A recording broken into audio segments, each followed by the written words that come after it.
En manchette aujourd'hui, 35 000 pour régler un problème à Berthierville. Bonjour à tous et bienvenue à votre bulletin d'information sur les ondes de CTRB, votre télévision locale et régionale. Alain Bellumer au pupitre.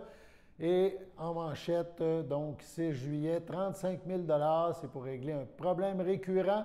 On parlera tantôt de la descente de bateau à Berthierville. Mais on reste avec le conseil municipal de la ville de Berthierville. Autre signe d'assouplissement au niveau des mesures liées à la COVID-19. Pour la première fois depuis septembre dernier, les élus de la ville de Berthierville ont tenu en présentiel à l'hôtel de ville une séance mensuelle du conseil municipal.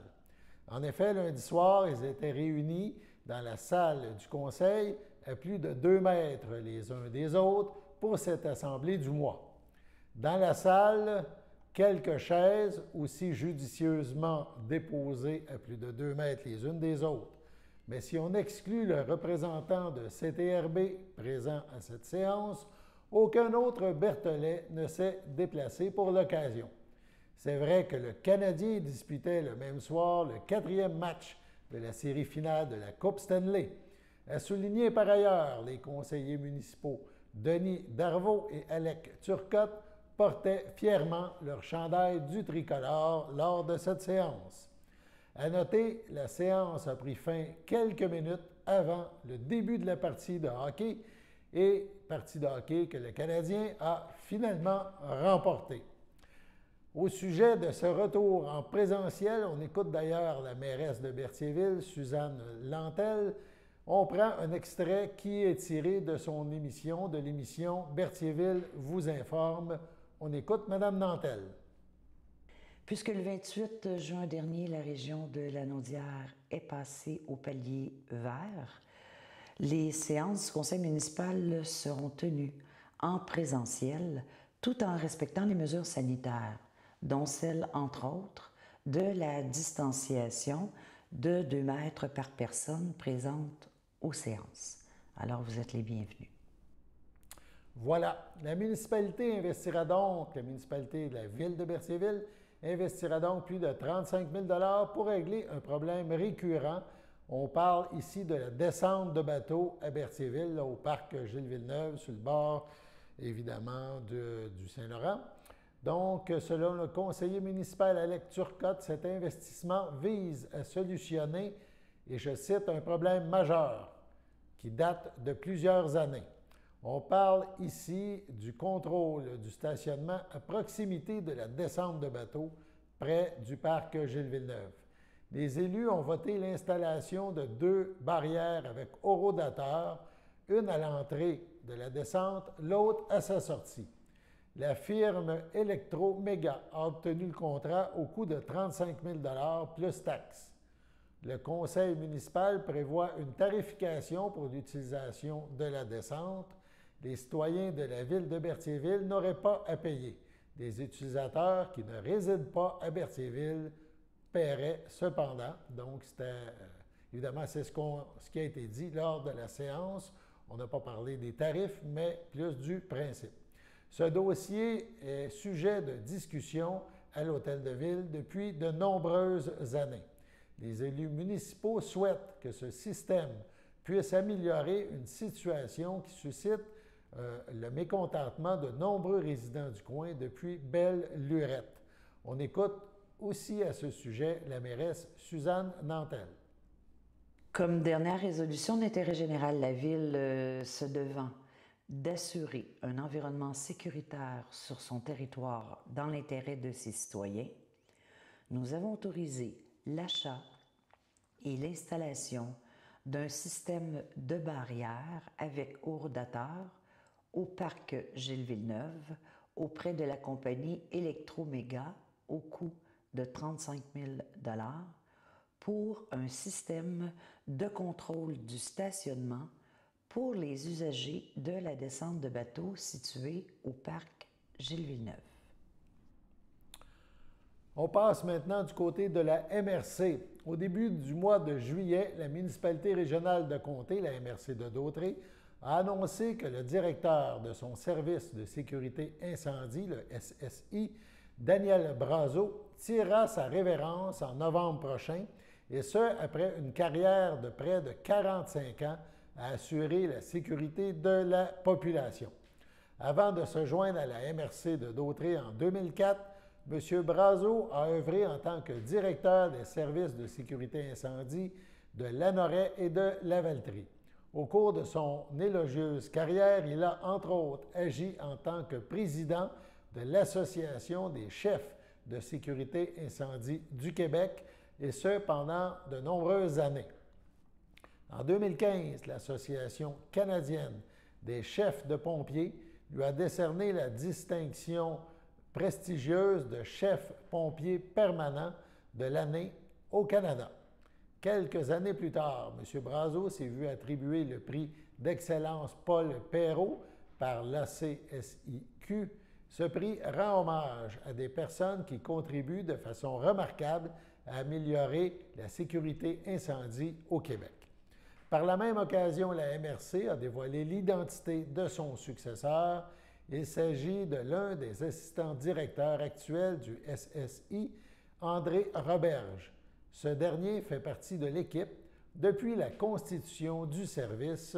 C'était en 2004. Allons maintenant à la pause. Les nouveaux propriétaires du restaurant chez Patrice, situé au 390 rue Montcalm à Berthierville, sont maintenant prêts à vous recevoir.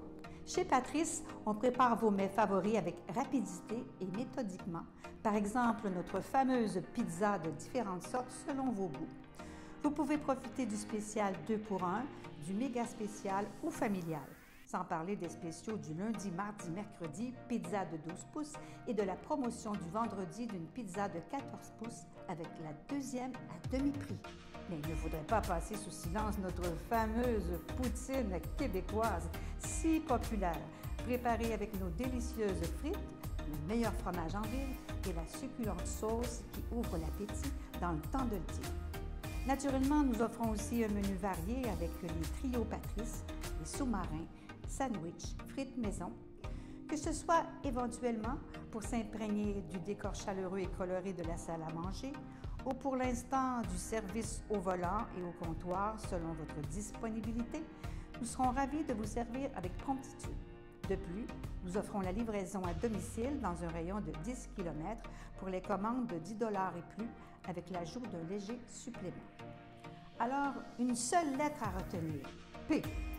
P pour pizza, pepperoni, patate, pogo, pain magique, Pepsi, mais surtout P pour Patrice. La nouvelle administration de chez Patrice vous attend avec impatience, histoire de vous bourrer la bédaine à bon goût et à bon prix. Pour nous rejoindre par téléphone, composez le 450-836-4044. Bienvenue à tous les gourmands.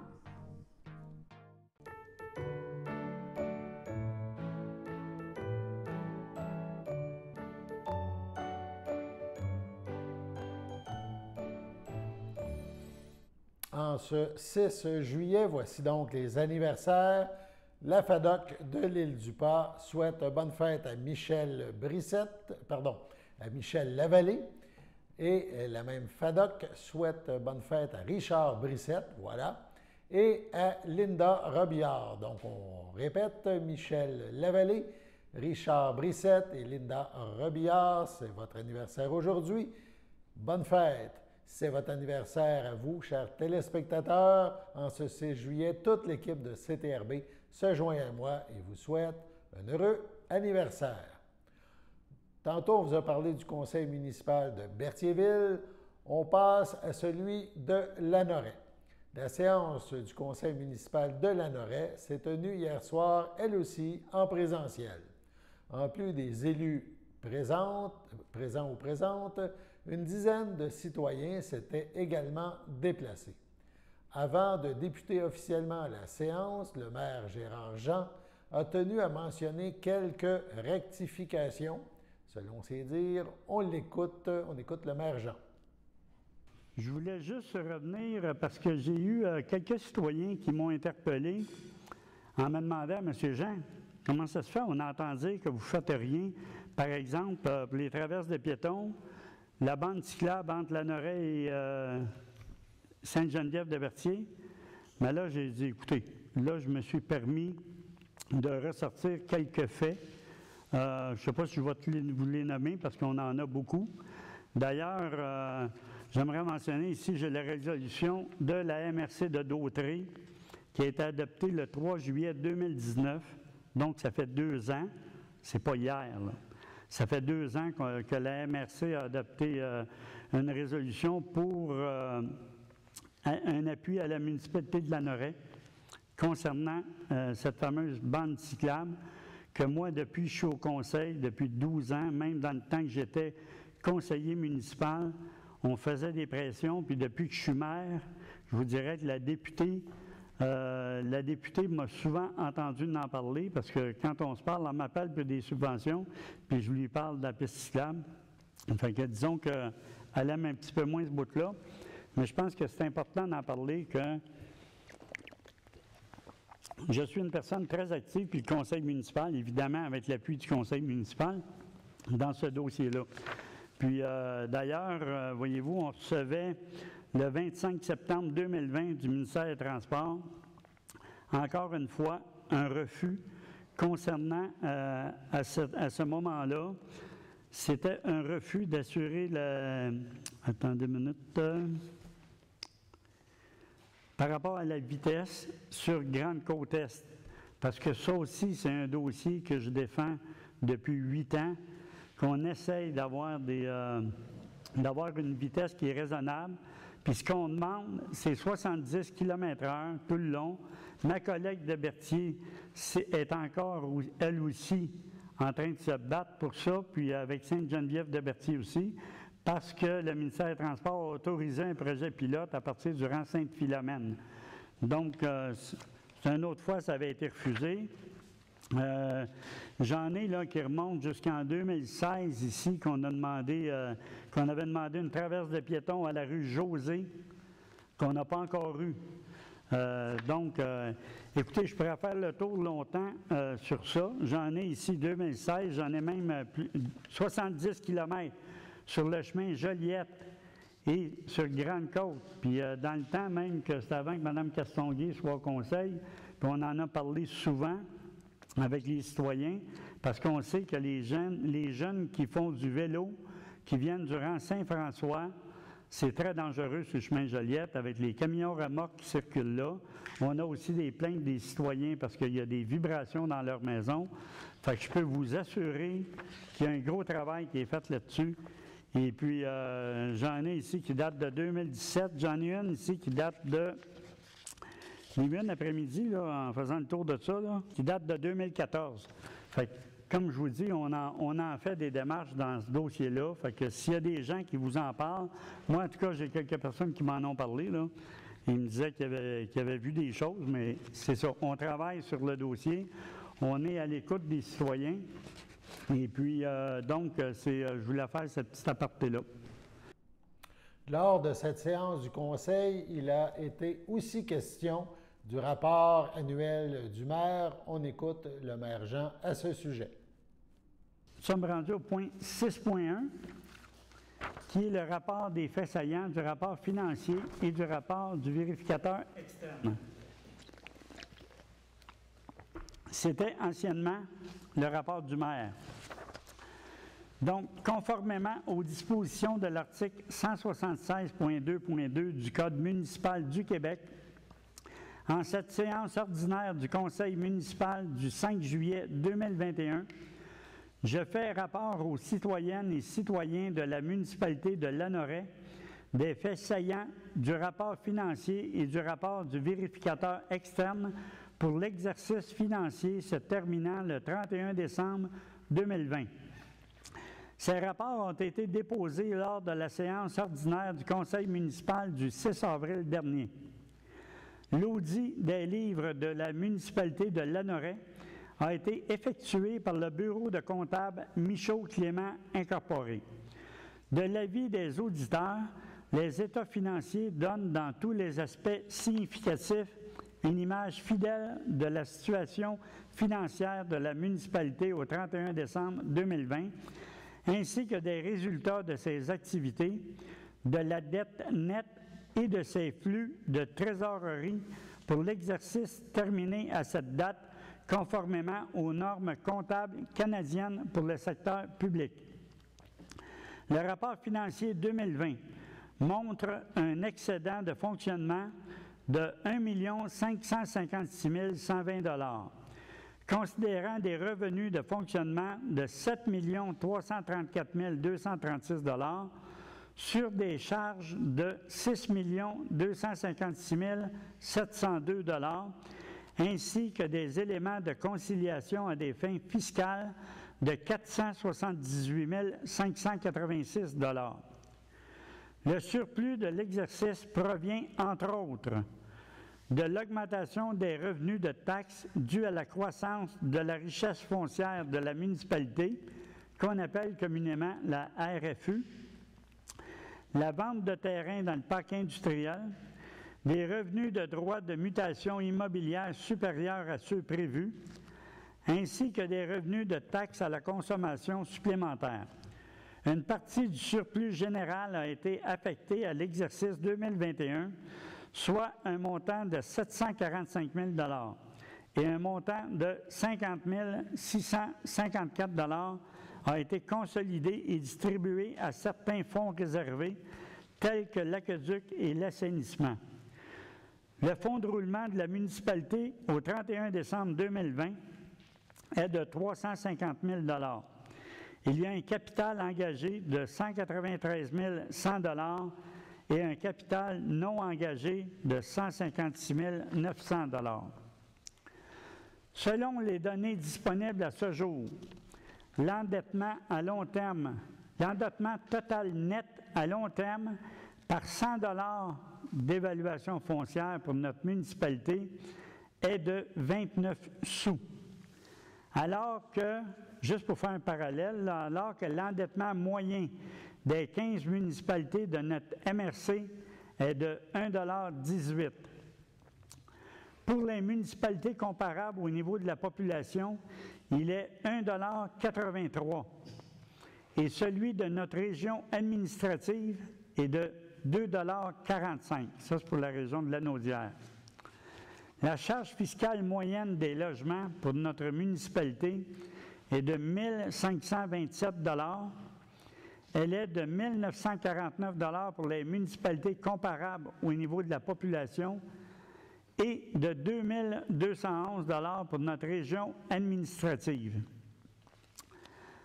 Nous avons reçu la confirmation du ministère des Affaires municipales et de l'Habitation du Québec à la fin de l'année 2020 d'un versement de 289 221 $ dans le contexte de la pandémie afin d'atténuer les impacts sur les finances des municipalités.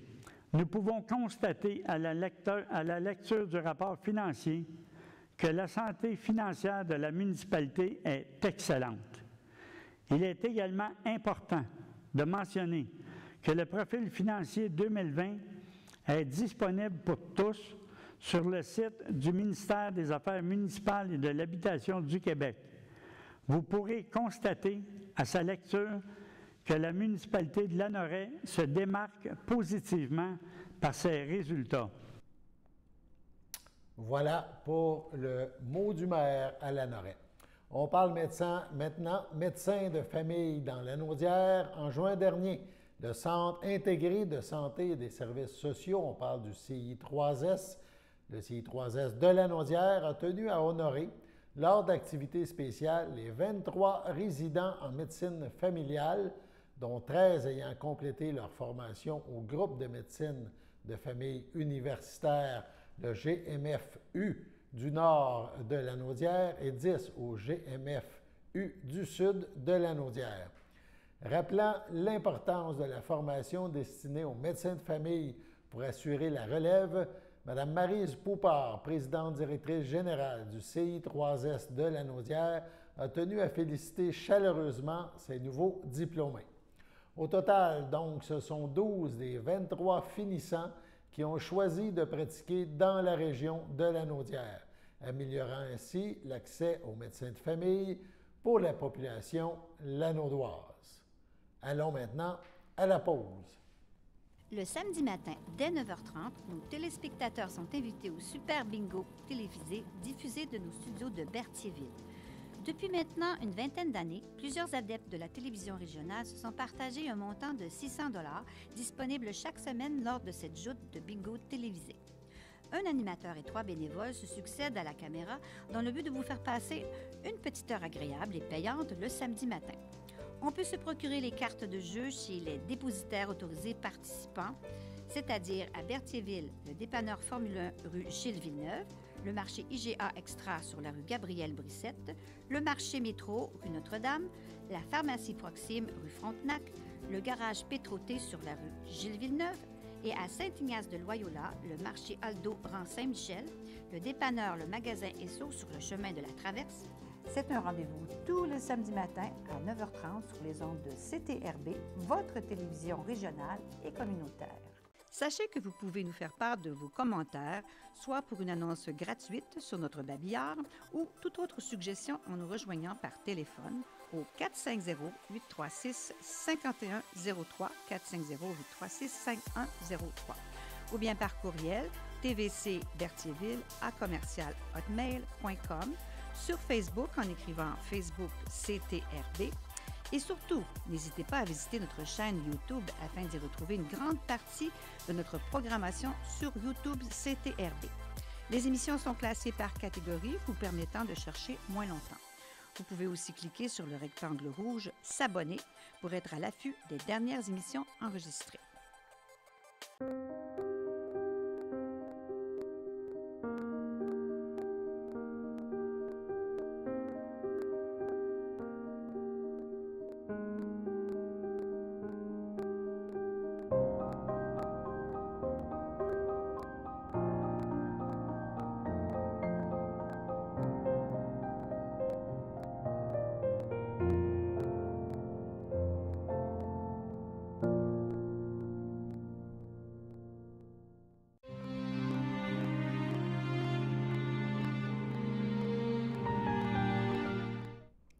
Au CHC Le Château de Berthier, le 1er juillet dernier, à 103 ans et 2 mois, est décédée Mme Thérèse Roberge, épouse de feu Germain Fafard, demeurant à Berthierville et native de Saint-Cuthbert.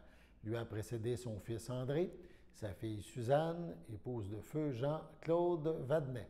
Elle laisse dans le deuil ses enfants, Jean-Damien Fafard, feu Madeleine Cartier, sa conjointe Claire Turner, Nicole Fafard, feu Alain Finlay, Francine Fafard, Jacques Sarrazin, Daniel Fafard, France Vachon, Serge Fafard, Odette Champagne, Carmen Fafard et Al Vertefeuille, Madeleine Fafard, Daniel Rousseau, Claire Fafard, Alain Plante, ainsi que 20 petits-enfants, 35 arrière-petits-enfants et 13 arrière-arrière-petits-enfants, ainsi que plusieurs neveux, nièces, autres parents et amis. La famille tient à remercier les employés du 3B au CHC Le Château de Berthier pour les bons soins accordés à leur mère. La famille accueillera parents et amis dimanche le 18 juillet prochain en l'église de Saint-Cuthbert dès 13h. Suivront les funérailles à 15h. Mme Roberge sera inhumée au cimetière de Saint-Cuthbert le même jour. Entouré des siens, le 26 juin dernier à l'aube, de ses 74 ans est décédé M. Alain Rousseau, époux de Francine Morel, demeurant à Sainte-Geneviève de Berthier. La famille accueillera parents et amis vendredi le 9 juillet en l'église de Saint-Cuthbert dès 13h30. Suivront les funérailles à 15h30. M. Rousseau sera inhumé au cimetière de Saint-Cuthbert le même jour. Au CHSLD L'Assomption, le 18 juin dernier, est décédée Mme Jacqueline Gagnon, épouse de feu Victor-Olivier Tarte, natif de Saint-Gabriel-de-Brandon, demeurant à l'Assomption. La famille accueillera parents et amis le 9 juillet, vendredi, au complexe funéraire Thériault à Berthierville dès 9h30. Suivront à 11h les funérailles en l'église de Sainte-Geneviève de Berthier. Mme Gagnon sera inhumée au cimetière de Berthier le même jour. Au nom de CTRB et de tout son personnel, nous désirons souhaiter nos plus sincères sympathies aux familles éprouvées. Passons maintenant à la météo.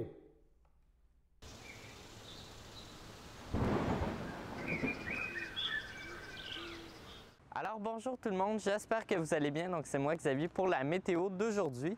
Alors on va commencer avec cet après-midi. On s'attend à une température de 28 degrés avec un ressenti de 38 avec des risques d'orage. Risque d'orage violent, soit dit en passant, étant donné Environnement Canada qui nous lance une alerte concernant une possibilité d'orage violent. Donc faites attention, prévoyez-vous pas de sortie à l'extérieur qui pourrait être en plein air et où vous pourriez être soumis aux rigueurs climatiques. Pour ce soir, on parle plutôt d'une température de 25 degrés avec un ressenti de 32. Ça va être un peu plus doux, des petits risques d'averses, mais les orages vont être passés. Pour cette nuit, généralement dégagée, température de 13 degrés avec un ressenti de 12. Et pour demain matin, 16 degrés avec un ressenti de 16. Ça va être ensoleillé avec quelques passages nuageux. Pour demain après-midi, 20 degrés avec un ressenti de 20. Ça va être un ciel variable pour demain après-midi. Les maringouins sont présents en quantité élevée, les mouches à chevreuil sont présentes en quantité modérée et les mouches noires sont plutôt faibles. Donc, merci beaucoup tout le monde, c'était la météo pour aujourd'hui. On va terminer le bulletin avec la dernière édition du bilan COVID dans Lanaudière, celui du 6 juillet. Donc, on parle de 71 cas actifs pour l'ensemble du territoire de Lanaudière. Aucune hospitalisation liée à la COVID-19.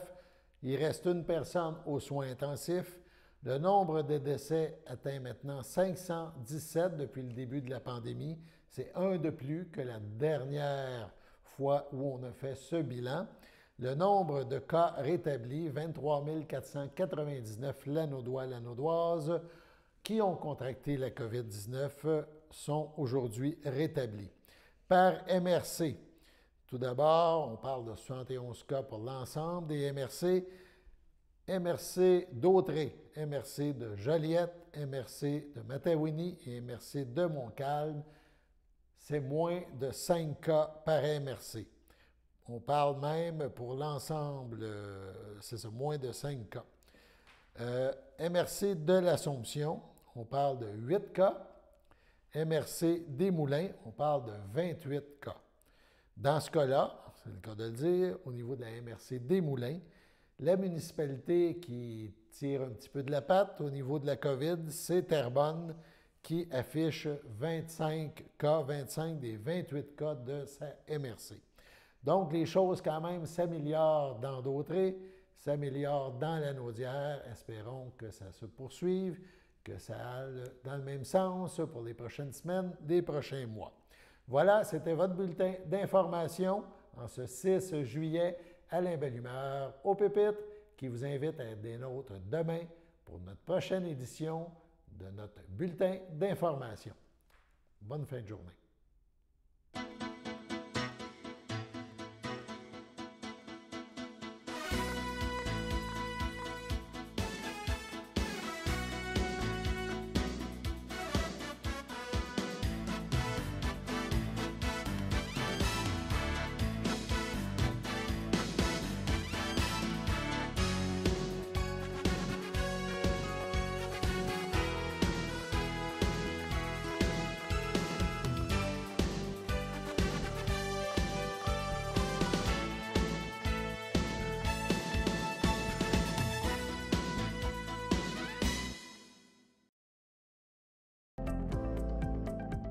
Les télévisions communautaires autonomes du Québec, ce sont les télévisions les plus importantes parce qu'elles sont proches de la communauté. On veut encourager des gens qui parlent de ce qui nous intéresse, mais aussi qui participent au développement local. Mais c'est fini le temps là, où on allait lire une affaire qui a été écrite avant hier au bout du monde. Non! Tu veux savoir ce qui se passe chez vous? Bien, ma télé préférée, c'est la télé autonome communautaire. C'est ici que ça se passe.